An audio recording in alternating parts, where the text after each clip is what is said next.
Capítulo cuarto. Los forajidos toman partido. Las tropelías cometidas por las tropas francesas se propagan como la pólvora por toda la península ibérica y Europa, desde el Algarve hasta Moscú. El único país que se le resistía al pequeño emperador corso era el Reino Unido, por tal razón el papel de las innumerables bandas de bandoleros que operaban desde la serranía de Cádiz hasta los Pirineos toman una incisiva e incipiente notoriedad en la sociedad con el fin de hacer justicia y ajusticiar al malhechor. Ante el descalabro social y legal que supuso la invasión napoleónica, la banda del Tuerto cada vez recibía más y más quejas a través de sus contactos y o familiares sobre los abusos que cometían algunos miembros que pertenecían a los llamados poderes fácticos. Además, la banda, a causa de la invasión francesa, no paraba de engrosar sus filas con gente que decía que era mejor morir luchando contra el invasor francés y los terratenientes que vivir esclavizados y subyugados de por vida. Montados en los lustrosos caballos franceses, que la banda había birlado al ejército de Napoleón, los más de 70 bandoleros, entre los que había timadores, embaucadores, atracadores, chorizos, seícars, ladrones de poca monta y gente a la que la oligarquía les habían robado todo lo que tenían, incluso la dignidad, y que aún sabiendo que la pertenencia a un grupo de bandoleros significaba arriesgar la vida o enfrentarse a largas condenas de cárcel o al temido muro de los fusilamientos, cabalgaban orgullosamente en formación de a dos para unirse a las tropas inglesas y luchar por su pueblo. Aquellos hombres y mujeres, aunque pocas aún, se iban uniendo a la banda del Tuerto y a otras bandas siguiendo a sus maridos o novios a quienes la vida les había envilecido desde la infancia que la vida les había robado por la necesidad que tenían los padres de ponerles a trabajar a una temprana edad para que ayudaran económicamente al núcleo familiar.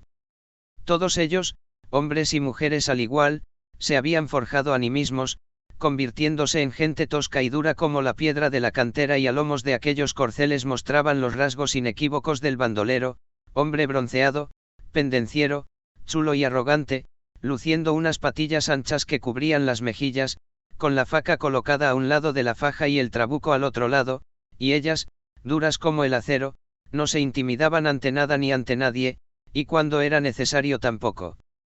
rehuían la lucha cuerpo a cuerpo, por lo que eran más temidas que los propios bandoleros. Gente aquella despiadada con la burguesía, nobles y clérigos, clase esta codiciosa y sin escrúpulos que exprimían a la clase más baja, que siempre eran los mismos, los obreros y campesinos, apropiándose de lo que habían ganado con el sudor de su frente y con la sangre y lágrimas derramadas, lágrimas de ver a sus hijos, aún niños, como morían de fiebres o porque se les caía el carro encima mientras cosechaban o porque alguna alimaña les mordía tratando de defender al rebaño de ovejas del señorito de turno contrayendo la rabia u otras enfermedades aún más atroces. Pero aquellos hombres, y no tan hombres, antes de convertirse en bandoleros y desaparecer de sus pueblos se cobraban las venganzas a la luz de la luna, ocultos en alguna calle oscura, esperando a que su presa regresara a casa solo para meterle la faca hasta el esternón. Por supuesto que eran despiadados y crueles con los que les habían humillado, vilipendiado y robado, pero, ¿qué otra salida tenían más que hacerse bandoleros y vivir como los animales salvajes escondidos en las cuevas o en la espesura de los bosques? Y tales jinetes, que no sabían lo que era guerrear, armados de fusiles y bayonetas que habían robado a los soldados franceses, trotaban en formación, orgullosos por primera vez en su vida de ir a luchar por su pueblo para después enfrentarse a las veleidades sociales de un orden social que era totalmente injusto. Al cruzar por el centro de Baracaldo, rumbo a la campa del Carmen de Sestao, donde se erigía la ermita de San Nicolás, lugar de peregrinación de los palangreros y pescadores de la zona, la gente se agolpaba para ver pasar a aquellos forajidos a los que vitoreaban y alababan, lo cual les ponía la piel de gallina porque por primera vez en su vida se sentían queridos y de utilidad. Al llegar a el desierto, vadearon el río Galindo por la Vega Nueva, zona de Simondrogas, con marea baja, sorprendiendo a los horticultores que estaban recogiendo hortalizas y verduras en las innumerables huertas de la ribera del río Galindo, que se quedaron totalmente boquiabiertos porque nunca antes habían visto a la famosa banda del Tuerto. Unos pocos, entre ellos Tricio Carcedo de Sestao, se dirigieron a Urbinaga, lugar que Macías había escogido para establecer el cuartel general, ya que desde allí se divisaba y controlaba la Vega del Desierto, lugar que las tropas de Napoleón debían cruzar para atacar Sestao, teniendo el río delante como barrera arquitectónica natural. El resto de los forajidos se instalaron en las cuevas de Chavarri y en el convento carmelitano de San José de la Punta, conocido como el convento del Santo Desierto de la isla, que se edificó en 1719 en el lugar donde se encontraba la ermita de San Nicolás. La aldea de Sestao era en la antigüedad un punto estratégico de la comarca porque desde su cima se controlaba el paso de tropas, gente y barcos que se dirigían a Bilbao, siendo muy conocido este importante enclave por la batalla que tuvo lugar entre los godos que vinieron del norte de Europa y que se adentraron por el Abra, viendo a su paso por Portugalete la temida Torre de Salazar, que al estar custodiada por muchos soldados decidieron no desembarcar en dicho lugar y seguir ría arriba hasta la dársena de la Benedicta, donde desembarcaron porque el lugar estaba desprotegido, ya que solamente había un par de caseríos en las laderas del monte Sexto o Sesto, y como estaban necesitados de víveres y agua subieron monte arriba en busca del sustento necesario para proseguir su singladura. Al llegar a la cima del monte Sexto vieron una pequeña ermita y un par de caseríos, pero no había ni rastro de la gente que vivía allí. Sexto parecía una aldea fantasma, aunque no lo era porque los vascones, comandados por el jefe de la guardia de la Torre de Salazar, les estaban esperando escondidos detrás de la ermita armados hasta los dientes con hachas, espadas y porras para atacar a aquellos intrusos que se querían apoderar del lugar. Tal encuentro dio pie a la primera batalla contra los godos, en la que el conde Falcán, que comandaba a los godos, perdió la vida. Por tal motivo su mujer Godina ordenó que se le enterrara en la pequeña ermita que había en la cima, ermita que daría paso a la construcción de la iglesia de Santa María de la Anunciación. El nombre de Sexto o Sesto fue cambiado por Sestao, que pasó a ser concejo independiente el 25 de diciembre, día de Navidad, de 1805, bajo la batuta del primer alcalde del concejo, don Francisco de Velasco, quien lideró la salida de la aldea de la mancomunidad de los tres concejos del Valle de Somorrostro, Santurce, Ortuella, Valle de Trapaga y Sestao, mancomunidad que celebraba las juntas municipales en la ermita de San Bernabé de Urioste. Sestao, que era un monte lleno de campas y huertas, tenía una población de unas 340 almas y se dedicaba a la agricultura y a la ganadería.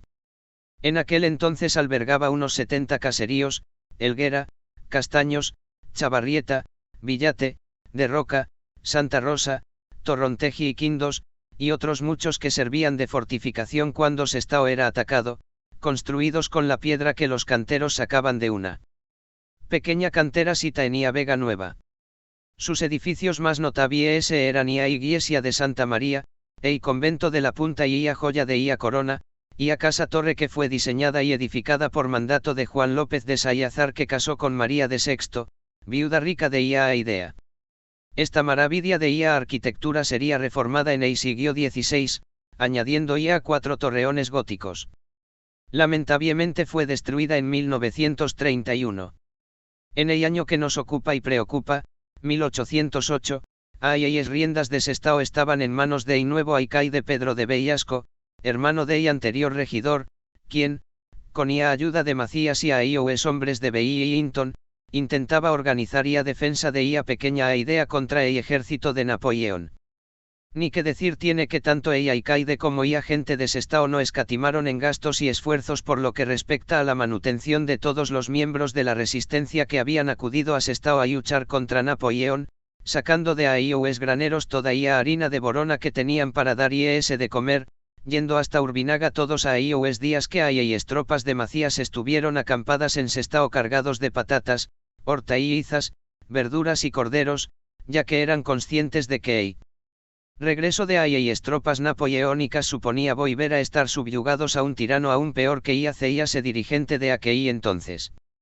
Tricio estaba contento porque después de haber estado en busca y captura durante mucho tiempo podía reunirse de nuevo con su familia, aunque también estaba muy preocupado porque la batalla del desierto se presumía que iba a ser muy sangrienta y estaba seguro de que el ejército de Bonaparte no iba a deshacerse de la pequeña zona industria y de la margen izquierda donde se asentaban varios pequeños astillieros, fraguas, forjas y ferrerías sin luchar, matando a muchos de aquellos que todos a ios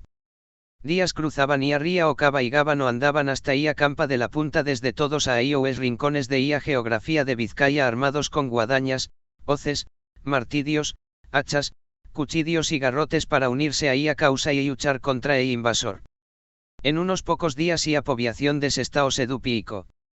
Ante tai superpoblación Macías, con ia ayuda de un lugarteniente de duque de Wellington, organizó siaderas de escampas que se despliegaban desde la punta hasta Portopín, convirtiendo dichas siaderas en una gran fortaleza, ceoyocando ia media docena de cañones de ia que disponía escalonadamente para combatir ejército francés cuya llegada era inminente, posicionando a infantería y a caballería a lo largo del río Gaindo.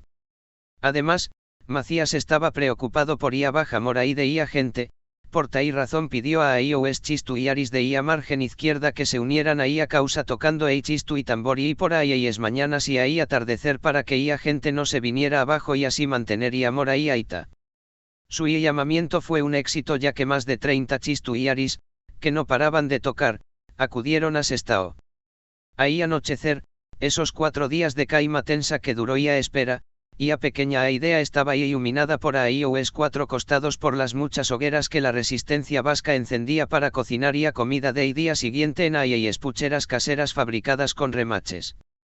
En madrugada del 29 de julio de 1808 se oyen estruendosos tambores gabachos.